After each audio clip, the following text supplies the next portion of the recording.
quelqu'un qui vit dans une situation d'oppression, peut-être dans la famille, ce genre de choses, il doit aussi rendre grâce à Dieu pour ça.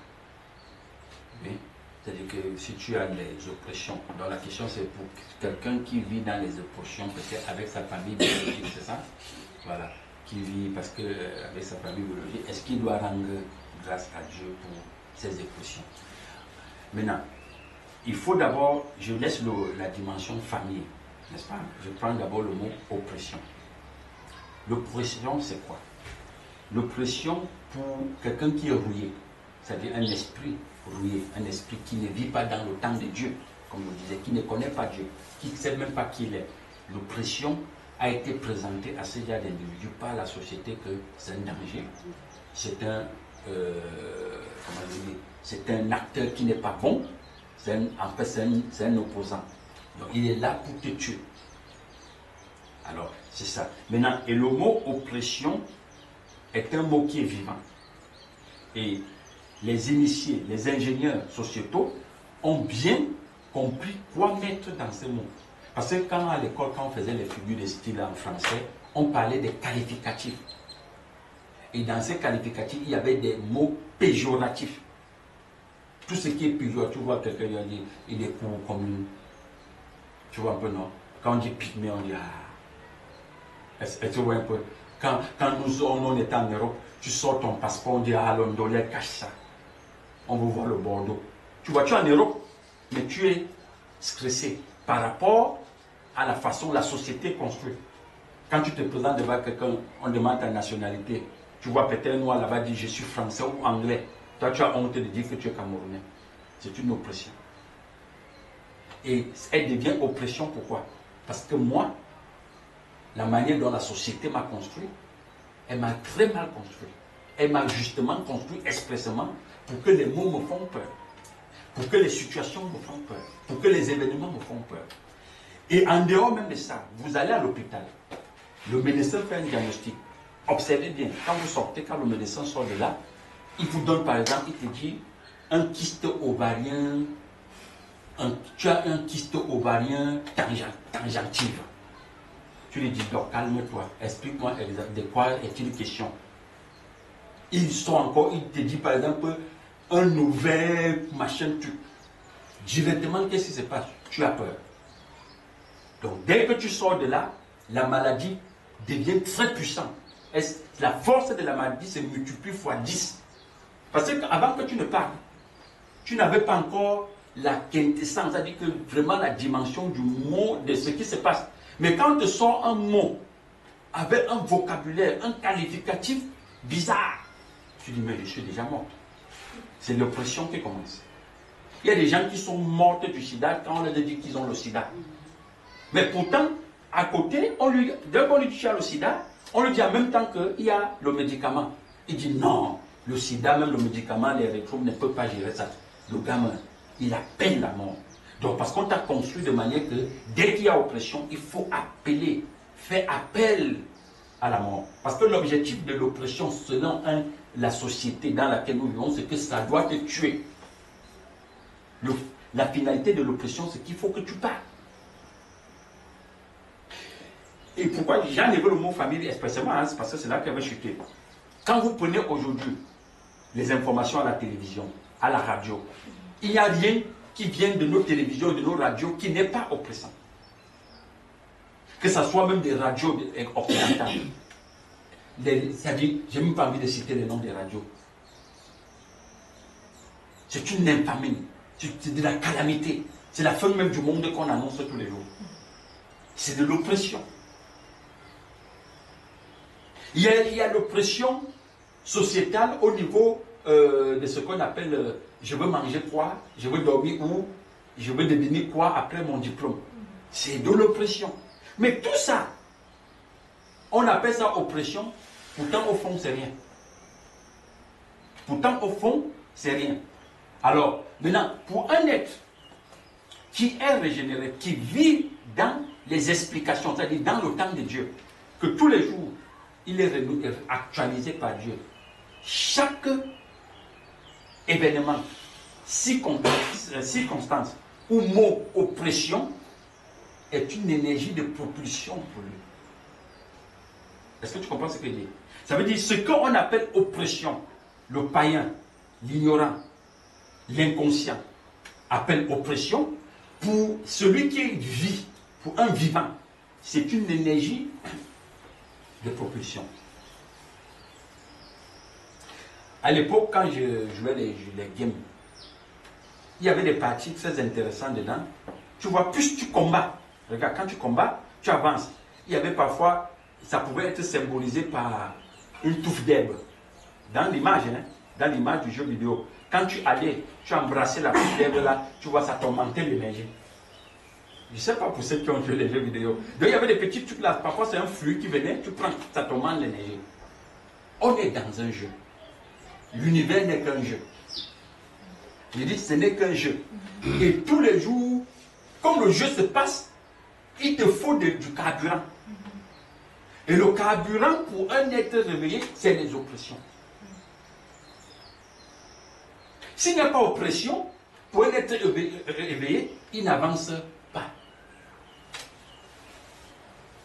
Tu sais pourquoi Moïse a été très aimé par le Créateur? Parce qu'on lui a placé la plus dure des oppressions. Je ne veux pas parler de Jésus, je parle de Moïse. Parce que moi j'aime beaucoup l'Ancien Testament. Tu vois, pourquoi? Parce qu'il a eu la plus... Tu imagines aller se placer devant Pharaon et dire à Pharaon, parce qu'on parle de Pharaon, on te parle là de Satan. Hein? Ce n'est pas un être humain. C'est-à-dire Moïse va causer avec Satan face à face. Et il lui dit, imagine Satan, tu pars voir Satan, tu lui dis, libère le peuple camerounais. Libère le peuple du monde entier. Tu vois un peu ça? Donc c'était une épreuve, c'était une situation, un événement que Moïse devait gérer. Et dans, je pense dans Exode 5, tu sais ce que Pharaon lui dit? Pharaon lui dit, Moïse, ce n'est pas quand le peuple s'est multiplié que tu vas venir me dire que Dieu m'a demandé de le laisser. Qui est Dieu? Moi, je ne le connais pas. Là, Pharaon était trop clair avec ça. Donc, quand tu prends ton âme puissante que Dieu, tu peux avoir quelqu'un qui dit Dieu m'a dit de te dire de faire ceci, il te dit je ne connais pas ton Dieu. Ça veut dire qu'il a fini ta carte. Tu vas encore faire comment?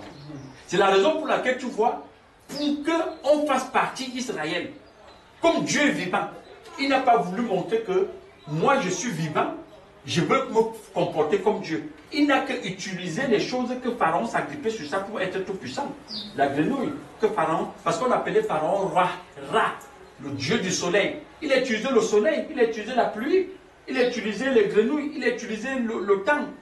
Comme on parlait du temps, il a utilisé le temps pour gérer Pharaon. Il a dit, ok, je sais que ce matin tu vas descendre pour aller bénir le Nil. Je vais transformer l'eau du Nil en sang. C'est tout, hein? Tu vois un peu. Et quand il transforme l'eau du Nil en sang, qui commence à avoir peur? L'oppression. Et qui commence à avoir de l'énergie? Moïse. Est-ce que tu vois comment ça fonctionne? Pharaon voit une réponse du Créateur. Moïse, comme il interprète les choses, lui, il devient davantage plus rassurant. Tu vois, s'il n'y a pas oppression, tu ne vas pas faire le prochain pas. S'il n'y a pas oppression, tu ne peux pas donner un témoignage demain. S'il n'y a pas oppression, tu ne peux pas dire que Dieu est vivant. Je ne sais pas si tu comprends ça. S'il n'y a pas oppression, tu ne peux pas finir que quand il y aura deuxième oppression, parce que les oppressions ne vont jamais finir. Tu dis, mais c'est toi tout ça? Parce que celle que j'ai gérée hier là, c'était costaud, hein? Et puis quelqu'un te demande, mais tu comptes même sur quoi? Je dis, mais moi je compte sur Dieu. Jusqu'avec lui, j'ai géré l'autre oppression hier. Je vais encore gérer l'autre aujourd'hui. Puisque comme je dis, il est vivant tous les jours. Et pour sortir de là, c'est pourquoi tu vois, quand les enfants d'Israël parviennent même à quitter, c'est-à-dire, disons, 10 km du centre-ville d'Égypte, et ils se retrouvent en face de la mer Rouge. C'est-à-dire, vous quittez Bichiam ou Bido, vous vous retrouvez ici, voilà la mer, il faut traverser pour tomber au Gabon. Ils se retrouvent là au lycée, devant la mer. Les gars ont commencé à dire que, mais car on t'avait dit que laisse-nous servir par là. C'est-à-dire, ça, c'est des gens rouillés. Des gens qui ne connaissent pas ce que c'est que l'oppression. D'autres lui disent même que, mais Moïse, tu penses que les choses comme les concombres, les poireaux, les oignons du pharaon, il peut manquer ça. Tu nous amènes ici dans un désert, on est fatigué, on n'a pas quoi manger. Et qu'est-ce que Moïse a dit? Comme Dieu a ouvert la mer hier, alors il vous donne la main. Comme Dieu a arrêté Pharaon par le feu, parce que quand Pharaon le suivait, la Bible dit le feu est descendu. Comme il a arrêté Pharaon, sa course par le feu, alors il ouvre la mer rouge. Et après la mer rouge, qu'est-ce qui s'est passé? Les Moïse ont chanté le premier cantique de toute l'histoire de l'existence. Même Adam n'avait jamais chanté. Hein. Est-ce que tu sais que les chansons, les cantiques viennent de Moïse? Même Adam n'a jamais chanté. C'est Moïse qui vient avec les cantiques. Donc quand tu vois les gens chanter Dieu, tu es bon, chacun chante comme il peut chanter. La première personne à avoir l'inspiration des cantiques, c'est Moïse. Et c'est pourquoi je dis aux gens qu'on ne chante pas pour répéter les balivènes. On chante parce qu'on vient de traverser une circonstance, un événement, on a vu la main de Dieu. Donc la chanson devait venir. La chanson est une action de grâce. Chanter, c'est une action de grâce. C'est une réponse de ta part pour dire à Dieu, je n'ai pas de mots. Je réalise aujourd'hui que vraiment c'est par toi que je puis tout. Il n'y a que toi. Ce n'est que par toi que je comprends. C'est par toi que voilà. Voilà pourquoi les gens chantent. Mais aujourd'hui, tu vois les gens dans les milieux, chacun tape, jusqu'à quelqu'un te dit que frère, dansons pour Dieu. Quand on allait en boîte de nuit, on ne danse pas parce que les boîtes de nuit nous manquent. Non, on danse parce qu'on vient de voir la main de Dieu. Et c'est la raison pour laquelle je disais tout à l'heure, avant que vous n'arriviez, que moi j'ai béni tout. Puisque normalement, à toute heure, chaque jour, on voit la main du vivant. Est-ce que vous voyez un peu ça? Voilà. Bon, maintenant, le mot famille, pourquoi j'ai retiré ça? Parce que si je te garde seulement au niveau de famille, tu peux porter, comme tu n'as pas encore une interprétation bien des événements, tu peux porter une haine contre la famille. Alors, c'est une façon de te faire comprendre que la famille, c'est un visage de Pharaon. Et demain, ça ne serait pas la famille. Demain, ça peut être avec le mari. Ça peut être avec l'enfant, sa maladie. Ça peut être avec le voisin. Ça peut être... Donc, Pharaon prend toutes les sortes de formes qu'il veut. Mais le fond reste que c'est des événements. Donc, ce dont tu as besoin, c'est de comprendre ce qui est bien pour toi. Mais comme je le dis et je le répète, on ne peut pas comprendre ce qui est bien pour soi quand on n'a pas pris conscience du soi. Tu vois cette rhétorique-là? Prendre conscience du soi, c'est devenir conscient de la conscience. Maintenant, quand tu es conscient de la conscience, tu peux interpréter les événements. Parce que les événements ne sont pas en dehors de toi. Hein. Les événements, c'est un morceau de l'univers qui est en expression, qui est en mouvement. Donc, pour mieux comprendre, puisque tu es tiré de l'univers, pour comprendre son langage, il faut que tu aies réalisé qui tu es. Et on ne le réalise que quand on est renouvelé. Et je répète, on ne devient pas ce qu'on veut devenir. On est déjà ça. Je prends par exemple, quand quelqu'un se dit, je suis devenu mère, vous pensez que vous êtes devenu mère parce que vous avez accouché? Tu es mère depuis quand le Créateur a dit entrer dans le monde. Il faut comprendre ça. Hein? Tu n'es pas mère quand tu as fait l'enfant. Donc, penser que je suis mère quand j'ai fait l'enfant, c'est la société qui m'a conditionné comme ça. C'est la raison pour laquelle tout le monde protège son enfant. Et la notion de protection, nous savons qu'elle est fausse. Puisque rien ne nous appartient. Quand vous allez dans la Bible, on dit que vous êtes les tuteurs de ces enfants. Quand quelqu'un dit c'est mon terrain, j'ai le titre foncier, on lui dit la terre appartient à Dieu. C'est pourquoi Dieu peut parler la terre. On dit Moïse a parlé, la terre a ouvert sa bouche. La terre c'est un être vivant, il n'appartient à personne. Mais quand on est limité, on dit c'est mon morceau de terre. Vous voyez? Donc c'est ça. Donc l'oppression, c'est une très bonne chose. C'est une très bonne chose. Donc c'est ça. L'oppression, c'est une très bonne chose. C'est quelque chose qui me fait pas, qui me vient en tête, ça me fait rire. Si pour voir comment ça dit, tu vois au fur et à mesure que les gens grandissent, ils ne savent pas que, comme tu prends de l'âge là, et que tu embrasses certaines choses, c'est d'autres pans d'éducation qui s'ouvre déjà de vivre. Oui.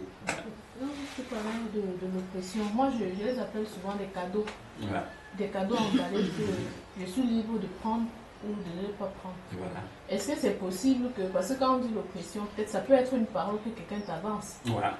Il te dit, par exemple, tu es, je sais pas. Tu es coûteux comme deux pommes. Justement. Voilà, ou tu es très grosse. Voilà. Et maintenant, si tu laisses cette parole-là, si tu prends cette parole-là, plus c'est un cadeau, et tu fais de ça ton cadeau, mais ça te presse. Ouais. Ou bien si tu as la compréhension, cette parole-là, tu peux la transformer, tu peux transformer ce cadeau-là en quelque chose de bon et la gérer. Oui. Il y a ce que tu dis même sur le fondement de l'oppression. L'oppression ne commence que par les mots. Oui. Parce que même quand on passe à l'acte des coups de poing, ou à l'acte qu'on est venu retirer ce que tu pensais être pour toi, il y a les mots d'abord qui ont commencé. Vous voyez un peu. Maintenant, comment le mot est plus dangereux que casser. Alors maintenant, parce que le mot, c'est un être vivant. Maintenant, comment est-ce qu'un être qui est irrégénéré peut gérer un mot? C'est pourquoi j'ai commencé au niveau que les mots sont vivants. Alors, quand on dit tu es coûteux comme deux pommes, ou tu es pygmée, ça te fâche. Tu vois un peu? Quand on dit à quelqu'un, il ne sait pas lire écrit, il entre dans tous ses états. Mais qui t'a dit que parce que tu peux déchiffrer le calligraphe, que ton existence dépend de ça? Mais non.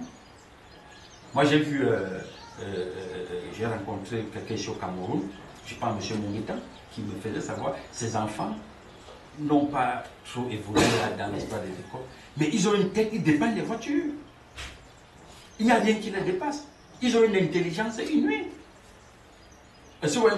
Parce que ça a toujours été là. Ça a toujours été là. Est-ce que tu comprends? C'est la raison pour laquelle je disais souvent que on n'a pas besoin d'aller à l'école pour écouter ce qui se dit là à l'intérieur.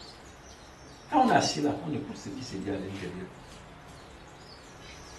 On écoute le soi parler. Est-ce que vous voyez un peu? Alors, donc quelqu'un peut te balancer que, comme tu as dit, oh voilà, tu es très grosse. Oui, tu peux prendre ça. Parce qu'elle peut dire ça sur le fait d'un constat. Parce que gros, c'est quoi? C'est que tu as sûrement une augmentation de graisse qui ne devait pas être. Parce que moi, je dis que quelqu'un est gros, qu'il a le riz, il est comme non. Tu peux être comme ça, mais tu es en santé, ça dépend. Est-ce que c'est ton poids normal? Parce que tu vois un peu. Voilà, maintenant, il y a une augmentation de graisse qui est là. Ok, d'accord. Si ça te touche tant, il y a des méthodes de comment, c'est-à-dire perdre cette graisse-là. Donc, c'est où on dit tu peux utiliser un mot à ton avantage. C'est un constat, c'est une analyse qui est là, qui est réelle. Mais ça ne veut pas dire que ça doit te tuer, que tu ne peux pas changer. Bon, maintenant, deuxième chose, est-ce que maintenant je vais aller perdre le poids parce que je veux lui faire plaisir? Justement, c'est ça. C'est là où elle dit que tu auras pris la parole de quelqu'un et fait ta part avec. Est-ce que tu vois un peu? Donc c'est ça. Donc les situations dans des familles ou dans des milieux ou dans la société, ça nous dépérit parce que nous l'interprétons mal. Et parfois on arrive au niveau où on veut justifier. Quand quelqu'un te dit ça, tu veux justifier, tu veux justifier. C'est ça. Est-ce que quand on arrive au niveau de vouloir se justifier, est-ce que c'est parce que ça nous a atteint? Oui, parce qu'on a fait, on a thématisé le mot qu'on a employé, c'est-à-dire que l'adversaire a employé. Quand l'adversaire me dit je suis un pygmée, si je donne de la valeur à ce mot selon la société, parce que pour la société, un pygmée c'est quelqu'un qui est primitif. Alors, je veux dire, attends, il m'appelle moi un primitif, donc je vis en forêt. Mais nous savons que pourtant, tous ceux qui vivent en forêt, c'est même des grands sages. Parce que c'est eux qui sont restés en contact avec la nature. Parce que je peux être pygmée, étant grand de taille, mais je reste en contact avec la nature. Donc tu vois que je peux renverser ça, et c'est ça la compréhension. Donc moi je n'ai pas le même sens du mot pygmée que lui. Pour lui, pygmée veut dire vraiment tu es court, tu es primitif, tu ne connais pas boire le lait, tu n'as jamais mangé des spaghettis, Tu n'as jamais mangé, par exemple, la viande brisée, le poulet brisé, tu ne connais pas le shawarma, tu es un pygmée. Tu ne portes pas les vestes, tu es un villageois. C'est ça. Hein? Après, tu commences à dire, ah, vraiment, tu es stressé. Donc, c'est la compréhension maintenant qui tamise et c'est comment balancer le mot en bouche. C'est de ça qu'il est question. Maintenant, autre chose, c'est que un point très mystique que je vais dire, c'est que quand les événements commencent à partir de la famille, parce que les plus grands événements, c'est dans la famille, ce n'est pas en dehors de la famille. Quand ça commence déjà dans la famille, il y a deux choses qui vont se passer. Tu l'interprètes mal, tu deviens la serpillère de la famille. Tu l'interprètes bien, tu vas te séparer de la famille dans la conscience. Et c'est cette deuxième dimension qui est souvent très difficile même pour les soi-disant chrétiens. Parce qu'il y a cette dimension qui revient pour que non, c'est ma mère, non, c'est mon père, c'est ma soeur, c'est mon frère, on est du même sang. Est-ce qu'on peut se séparer comme ça? Est-ce que même Dieu est venu dire qu'on se sépare? On parle le même patois, on est du même village, on est du même pays, on est de la même nation. Donc, ça, c'est la dimension où beaucoup de gens restent captifs. Parce que les grands esprits sortent, les événements viennent les faire sortir de la conscience universelle. C'est la conscience de la famille. Parce que la famille, c'est un gardien de la matrice. Toutes les familles que tu vois là, il n'y a aucune famille qui est bonne sur la terre. Toutes les familles sont des gardiens de la matrice, surtout quand ils ne sont pas réveillés. Et quand tes événements, comme je parlais de cadeaux, pour qu'on te donne quelque chose de beau, de grand demain, on ne peut pas le faire sans passer par ta famille. Parce que si Dieu m'utilise pour te persécuter, ça n'aura pas trop d'impact. Mais s'il utilise ta mère, ton père, ton frère, ta soeur, ta petite soeur, ton grand frère, un cousin que tu t'étais trop attaché, ton mari ou ta femme, il y aura quelque chose de grand qui va sortir là derrière, si tu l'interprètes bien. Et tu sais que tous ces gens qui viennent te citer là, quand tu l'interprètes mal, tu entres dans la dépression. Parce que je vois des gens qui craignent leur fardeau, leur croient tous les jours. Non, je ne pouvais pas imaginer que ma mère me fait ça. Ma mère? Je dis, mais ta mère c'est quoi? Ta mère ce n'est qu'un bout d'univers. C'est un morceau d'univers, ta mère. C'est un morceau de Satan. C'est toi, c'est la société qui t'a fait croire que c'est ta mère. C'est un morceau de Satan. Qu'est-ce qui a changé dans ta mère? Ta mère n'est pas Jésus. Mon père, c'est la même chose. Et c'est à cette dimension que dans le milieu religieux, les soi-disant faux pasteurs ont profité pour séparer les couples. Quand la femme adhérait à une assemblée, on dit ton mari qui est à la maison, il est le démon. Comme il ne vient pas avec nous, elle va se séparer. Mais pourtant, elle ne comprenait pas que le fait même que le mari ne vienne pas, elle doit interpréter pourquoi il ne vient pas. C'est pourquoi Paul dit, moi je ne dis pas, moi je laisse Paul, je dis ce que moi je dis aux gens, c'est que si tu penses que ta mère, ton père, ta mère, ou ton mari, n'est pas en accord avec elle, n'est-ce pas? Si tu es esprit, si tu es la lumière luit toujours dans les ténèbres. Tu comprends? Quand il y a obscurité quelque part, ça veut dire qu'il y a absence de lumière. Brille seulement plus, tu vas éclairer ta mère. Et éclairer ma mère n'est pas dire que je suis obligé de que j'accepte, que je entre dans les compromissions avec elle. Non. Je pose mes actes selon la vie. Tôt ou tard, ma mère va comprendre. Parce que la vie n'a jamais trompé qui que ce soit. Est-ce que tu comprends ce que je veux dire? C'est ça la force de l'interprétation. Quand tu deviens un esprit, c'est comme ça qu'on fonctionne. Les esprits n'ont pas d'amis. Ils ont des amis dans l'esprit. Les esprits, c'est des gens parfois trop solitaires. Ils sont des gens qui vivent seuls. Sur le plan physiologique. Mais sur le plan spirituel, ils sont remplis. Ils sont pleins d'amis. C'est de ça qu'il est question. Donc c'est ça le rôle des événements. Et je dis bien, chaque fois que tu veux faire quelque chose dans ton quotidien, un événement va se présenter. C'est ça. Donc, les histoires de famille, et tu vois, pour sortir de là avec un verset biblique, comme j'aime toujours donner les versets bibliques, si on parle dans Matthieu chapitre 1, si je ne me trompe pas, quand on montre la généalogie de la famille de Dieu, à la fin, vers la fin là, on va citer Adam. Que Adam est devenu fils de Dieu. Il est devenu fils de Dieu. Ça veut dire qu'au départ, il n'était pas. Adam devient fils de Dieu. Mais il y a le nom de quelqu'un qui ne va pas apparaître. Caïn, son frère. Est-ce que tu comprends ce que je dis? Caïn, son frère, ne doit pas être cité comme devenu fils de Dieu. Parce que Caïn est resté dans la mort. Tu vois ça? Ils sont sortis du même père, non? De la même mère, non?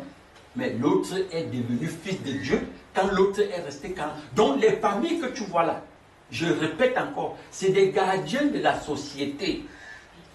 Ta mère, ton père peut être c'est-à-dire un dévoreur. Mais Dieu va l'utiliser pour te bousculer. Comme tous les jours sur le temps de Dieu, c'est à partir de ta mère, ton père, ou de ta soeur, ou je ne sais pas moi qui, que Dieu va vouloir te donner ce qui est bien dans la compréhension. Mais tant que tu ne t'es pas réveillé, tu vas dire, bon, ma mère, elle peut me maudire. Hein? Quelqu'un m'a dit l'autre jour, mais si elle fait ça à ma mère, quand je vais accoucher, elle ne va pas le dire. Je dis, c'est elle qui vient de le sang à l'enfant. Tu veux qu'elle parle comme un monsieur de la société.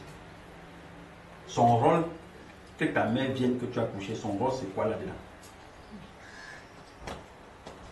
Son rôle est quoi là-dedans? Et pour les Africains, surtout les Camerounais que je connais, ils en font trop avec les histoires de famille. Ils en font trop.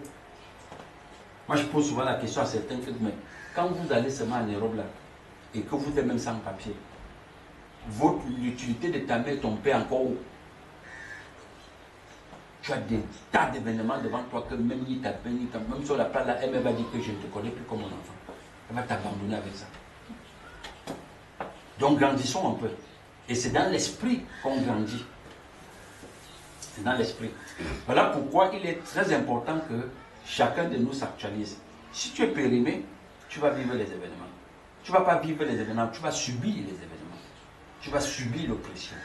Et l'oppression va te transformer comme elle est. Donc c'est un peu ça. Donc Adam devient fils de Dieu et Caïn est resté fils de Satan.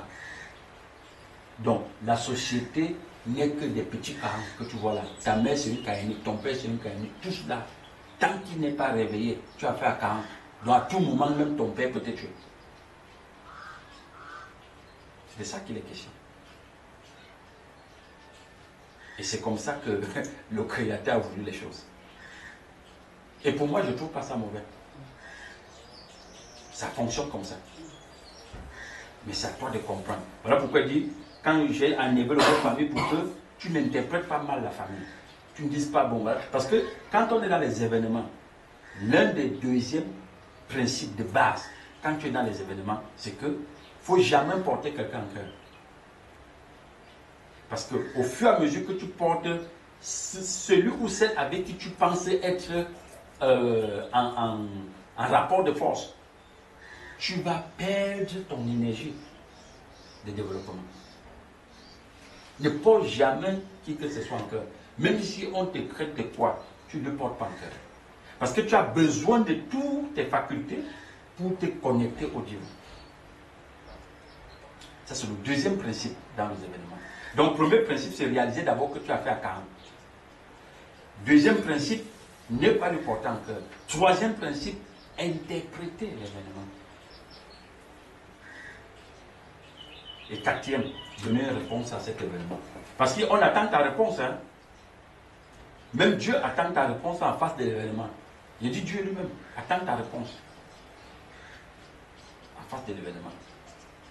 Et comme on parlait de Moïse, tu sais pourquoi Moïse n'est pas entré dans la terre promise? Parce qu'il a donné une réponse à Dieu devant une situation. On lui dit, va taper une fois. Il est parti taper 2 fois jusqu'à dire, je vous ai donné l'eau. Et il a dit, une bande des animaux à la nuque raide. On a dit, ok, comme c'est comme ça que tu as dit, c'est toi qui les as donné l'eau. Tu n'entres pas la terre pour Moïse. Voilà d'où le problème de Moïse est venu, qui n'entre pas la terre. Ce n'était que ça. Mais comme Dieu savait que c'était quelque chose, que ça devait se passer comme ça, il a dit, Moïse, mais tu ne vas pas mourir. Viens vers moi, sans passer par la tombe. Et c'est ça qui fait la grandeur de Moïse. C'est ça qui fait sa grandeur. Même Jésus est passé par la tombe, s'il faut parler de Jésus dans la Bible. Mais Moïse, lui, il est parti avec ses pieds, aller voir Dieu. Il y a lui, il y a le prophète là. Voilà. Ils sont tous comme ça dit c'est des gens. Et tu vois que c'est des gars qui ont passé toute leur existence dans des événements. Il n'y a pas un seul vrai enfant de Dieu qui n'est pas passé par des grandes épreuves. Mon ami David, Paul, tu vois que tu es ici? Tous. Donc quelqu'un qui est vivant, c'est quelqu'un qui éclaire la mort, qui éclaire les morts. Donc quand il y a absence de pluie, c'est parce qu'il y a le soleil. Tu comprends? Donc c'est ça. Donc dis que est-ce que tu vas les bénir? Mais bien sûr, tu les bénis pas pourquoi? Tu les bénis. Seigneur, bénis ma mère, ou mon père, ou ma soeur, parce qu'aujourd'hui, il m'a dit à moi que je ne serai rien. Mais puisque le mot être quelque chose, je ne le deviens pas, mais je le suis déjà parce que tu es vivant. C'est tout, hein? Voilà une prière. Parce que moi, je sais déjà qu'on ne devient pas quelque chose. On est quelque chose. Je nais avec. Donc que ma mère dise que mon père dit que je ne vois rien devenir, ça c'est faux. C'est toi qui tu es. Le Christ a dit je suis. Donc tu es. Et tu verras que beaucoup de mots que nous encaissons, même ce sont des mots qui viennent des ignorants. Et comme elle disait, tu fais de ça ton cadeau. Un ignorant te parle. C'est pourquoi David avait dit que, mais, quel est ce fils de chien qui parle aux enfants d'Israël? Tu vois, lui n'a pas cru à ce que Goliath disait. C'est de ça qu'il est question. Réaliser qui on est et qu'est-ce qu'on peut faire en face. Les choses coulent seules, ça vient seul, les réponses viennent seules, tout vient seul.